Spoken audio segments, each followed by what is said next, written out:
Okay, well, this event was organised by Glasgow against ATOS, and I think that's significant because Labour's promise 74 at the last election was to protect our people from a coalition government's unjust welfare reforms. Now, if you remember, the last election was really quite a contest. In the end, Labour won comprehensively, but many people believe that one of the reasons for that was that they promised quite a lot of good things. One of them, for example, to fight against the welfare reform agenda. That was a great commitment from them, but it's about how they implement those promises. And certainly with Promise 74, one of the first things they did after the election was to appoint ATOS as the sponsors for the Commonwealth Games. And people say, okay, maybe that wasn't the council's bag. But Archie Graham is on the board of the Commonwealth Games. He's the wife of Joanne Lamont, so this cuts right to he's husband of Joanne Lamont. It cuts right to the central. How are these 100 promises panning out? Well, one of the things that's quite interesting is, for example, you've seen the story about the square, George Square sort of stuff. One of the things they promised was to revamp the square. Well, we've seen what the revamp the square means. It means have a scandal about, we're going to ignore the competition, we're going to do all these various things. But in the press, and I think this is significant, in the Evening Times, it was reported by Viv Nicol that Labour have fulfilled 30% of their promises. Now, we asked Viv Nicol which 30%, she never got back. We wrote to Gordon Mattison, which 30% is this you've fulfilled? He didn't get back. So we're not hearing much about what they've actually achieved. We're hearing totemic sort of figures, we did 30%, we've done this. But when it comes to key headline promises like protecting our people from a welfare reform agenda, they appoint ATOS as the game sponsors. So that's fairly clear. And ATOS is basically a French IT firm? It's a French IT firm, yeah. They've been employed to administrate the welfare cuts. And basically they're the people that haul folk over the coals and make decisions whether people are fit for work or not fit for work. They are basically being paid on the basis of failing people, and immiserating them. So whose job was that before a private firm got it? It didn't exist. It was part of a system of cuts. So previously people didn't get hauled over the coals in that way. And people have to realise that a private firm its profits. That's exactly right. And Glasgow's only one part of a wider picture, that's happening in the UK in terms of taking away social security and making people run faster and, impoverishing a lot of people. But I think that was a great commitment, Promise 74, and it's clear that they've not honoured it in any sense at all. So how do people find out about the 100 promises? They can go to powerandcommunity.blogspot.com. But more importantly than that, what we need is for people who want to improve their communities, because this is not just about the welfare reform agenda, it's not just about that in terms of the 100 promises. Glasgow Labour promised all sorts of things. They promised to bring about a district heating system to improve people's heating and make homes warmer. Basically, 2,000 old people die every year in Scotland because of the cold. And as we know, fuel bills are not going down, they're going up. And the winter fuel allowance, government is messing with that. So this is actually, we're expecting more of this. So it was really important that Labour promised that they would bring about this district heating system. I stay in the Wynford in Maryhill. We have a district heating system there, and it's great. People are warm. There's some problems with the implementation of it, but that was nothing to do with the council. What the council wanted to do was take the Polmadie recycling plant and turn that into a gasification plant to create the gas to power this district heating. And that was something that they were talking about before the election as a key way that they would implement that promise. What did they do after the election? Well, now it's a privatised incinerator run by Viridor, and council executive, the head of Land and Environmental Services, Robert Booth, he is a brother of a Viridor executive. and he pushed it from start to finish. Now the council is under obligation to provide 200,000 tonnes of waste to be burnt every year as a privatised incinerator, and they've resisted freedom of information requests to say who has to pay if they don't meet that obligation. So, I mean, it was actually quite interesting, telling in some ways. They said there was a significant public interest in finding out what the story was of that, what was skinny, who pays what, but the private interest of the commercial organisation Viridor outweighed the public interest. And I think that says everything you need to know about Glasgow City Council. And it's not just the Labour Party. This guy was council executive. Right, so if people want to know about the promises and how they're doing on them, they can contact your website. powerandcommunity.blogspot.com. Okay, thanks for talking. Right, thanks, Bob. Austerity measures, and I'm trying to help everybody in the Pennelly area against the councils and everything for all the extra money that they're having to pay for the bedroom tax. Not only the bedroom tax, one of the biggest concerns I've got is the summary warrants that they take out for people. They take a summary warrant for you if you don't pay your council tax. What is a summary warrant? A summary warrant is when the council go into court and they take a book in and they say 7,000 people or 8,000 people or 6,000 people, and it's a one-page document with a spreadsheet at the back of it, and all they've got is your name and address and the amount of money that you apparently owe them in council tax. And they take that into court. They get charged £45 on average. I think it's £45. The one I've got, it was a £45 fee, and what they do is they charge everybody £45 for court fees.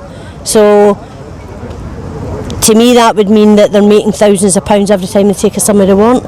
So instead of trying to help people, what they're doing is they're giving them more debt. If they can't pay their council tax in the first place, then they're banging on all these charges like £45 per person. Now if it's 7,000 people on the one document, they're only getting charged once. So why do they need to charge £45 for every single person for court fees? Because they're not actually paying the court fees. And I did speak to Glasgow City Council about it, and what they said was that they had other expenses, but that's not what they're promoting. They're promoting that it's court fees when you get it through. So that's just one side. The other side is I spoke to the South West Housing Association the other day about the bedroom tax, and they said that what they've got to do is they've just got to pay, get people to pay the bedroom tax. They don't care how they pay it, they've just got to pay it, and that's it. There was an article come out for Lord Froud a couple of days ago in the newspaper warning all the councils that if they didn't charge the bedroom tax, then they were going to be losing the money. And the other thing was that if they reassess all the properties and call them like 2 bedrooms instead of 3, what they've got to do is put the rents down. So you see, the councils can't, the housing associations, they're going to lose no matter what they do, because they're doomed if they do and they're doomed if they don't. And the council want to win both ways? The council win both ways, because it's okay, Lord Froud saying that you've got to pay it, but if you've got £71 a week, you've already got to pay 25% of your council tax, or you're breaking the law and you get taken to court and get charged all these extra fees. There's a hardship ruling in this country whereby there's no supposed to be charging all this interest, but they're charging loads of interest to everybody. All of them are doing it, not just Glasgow City Council. All the mortgage companies are doing it, the bankers are all corrupt. We know that with all the big bonuses they're taking, and they're losing thousands of pounds, but they still take it. But Glasgow City Council need to get out there and get behind the people, which is what they're not doing. Glasgow City Council forget that it's actually they work for the people don't work for them, they work for us.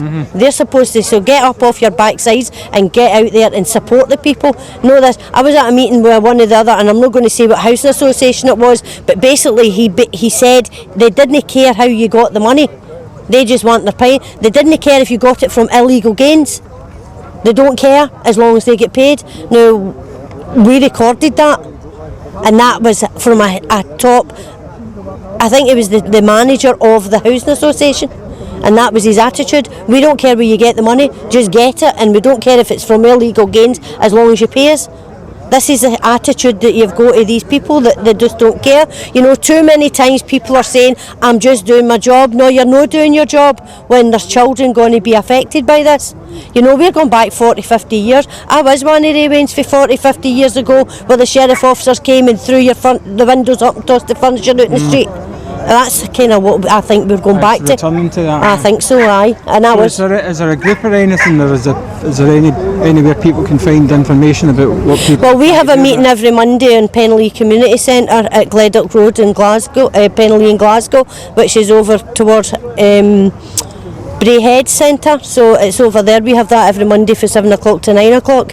So we do, and we're just trying to help everybody, because it's not just the bedroom tax. Some people, you know, some people don't want to come because we're talking about other stuff other than the bedroom tax, but the bedroom tax is a wee tiny bit of sand.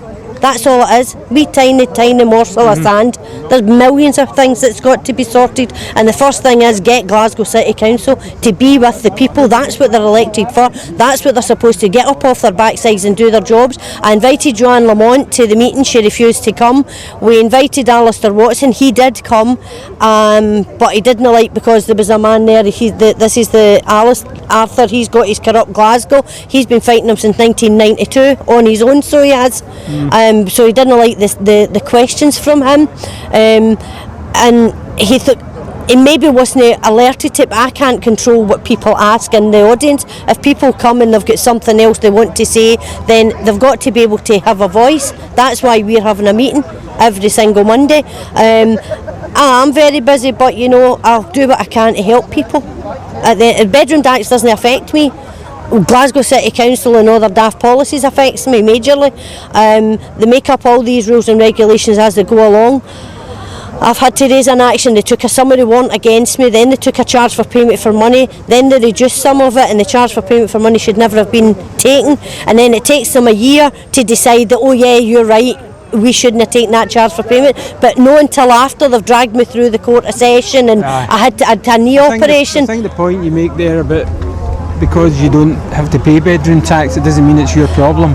Well, it doesn't mean it's everybody's problem, because it affects it affects my granddaughter. So just because that wee tiny bit doesn't affect me, I'll still do what I can to help the people to be able to stand up for themselves. Some folk just can't cope with it. Some people just can't cope with the changes. It is a bit. I can, you see, I do understand that maybe one person shouldn't be in a 5-bedroom house when there's like maybe six of a family living in a 1-bedroom house. So I do agree that there's maybe something, but they've gone, you know, everybody needs a spare room in their house, everybody. But they also need the accommodation to give people. Yeah, they don't have it. No, they don't have it. You know, if you do away with the bedroom, so where are they going to go? So obviously if they thought it out, they've just thought it was an idea of getting money off people. Yeah, of course it is. Thinking about the inherent problems of that. Well, the thing about it is, if I tell you need £71 to live on, that means you need £71 to live on. It doesn't mean I can come and take 25% for council tax, then I make you have to buy a television licence, then I make you have to pay your bedroom tax at 25%, so that's 50% that I'm saying that you have to pay out now, plus all these different things that you've got to pay. So you're not actually getting £71 anymore to live on. Christ, they get more for tax credits for their wains. It'd be a good idea if people took your idea on about getting some groups together in their local communities and starting to talk to each other about it. Yeah, well, we're in the Penlee Community Centre every Monday from 7 o'clock to 9 o'clock, and there's also a Cowcaddens group that's getting started, and they're coming out with us. There's also the one at Saracen Street. We went to Saracen Street, the Apostle Park group. There's a group in Castlemilk, there's a group in East Kilbride. There is actually quite a lot, and if they go onto Facebook they'll see the Penlee Community Centre, you know, and that's linked to all different groups, so it is. Okay. All right. I'll try and put that out. Right, thank you. Thanks a lot. Bye.